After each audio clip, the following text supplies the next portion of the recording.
Hey guys, the Beddoes here. Today we want to talk about carpal tunnel syndrome. Now, if you guys are working with your hands a lot, you guys are probably going to develop this at some point in time in your lifetime. A lot of people have had surgeries. You might notice some of the scars that are kind of coming down a little bit to try to fix this problem. But let's try to prevent it before it happens in the first place.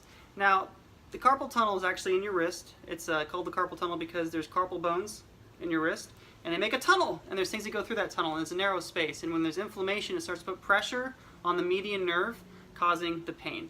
Now, there's a few stretches that we can do to start to stretch this area so that we're getting some relief from the pressure. It's kind of in the prayer position. And you guys want to start here, and you guys want to kind of go back and forth. You guys can also come this direction. You guys can pull your wrist down. Nice stretch in there.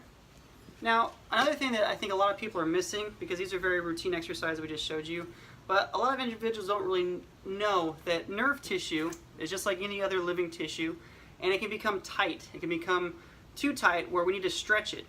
Now, think of it from this standpoint, okay? It's all a linked system. So coming from your brain, the cranial nerves, down into your brachial plexus, the brachial plexus branches off and it creates all the nerves down into your muscles, innervating those muscles and innervating that tissue.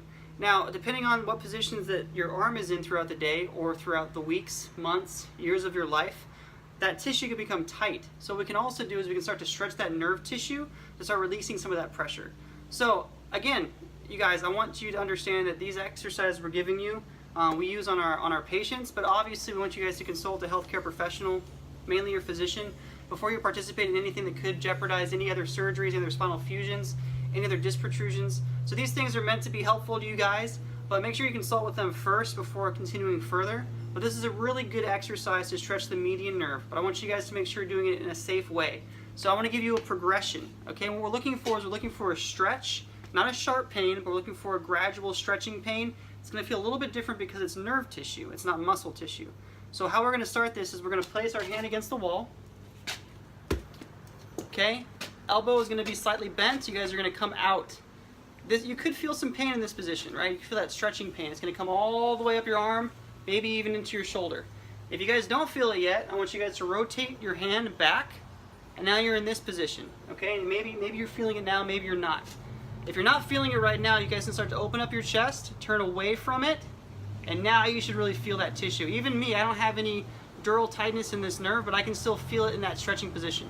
I do not want you guys to pulse. I don't want you guys going back and forth like this. I want you guys to go gradually.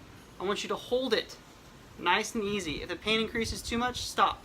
But this is going to stretch that median nerve, hopefully relieve some of that pain. And you guys are going to know because as soon as you come back, it should feel better. It should not feel worse. If it feels worse, you guys probably push a little bit too hard, back it off a little bit. Hope that helps, guys. Have a good day.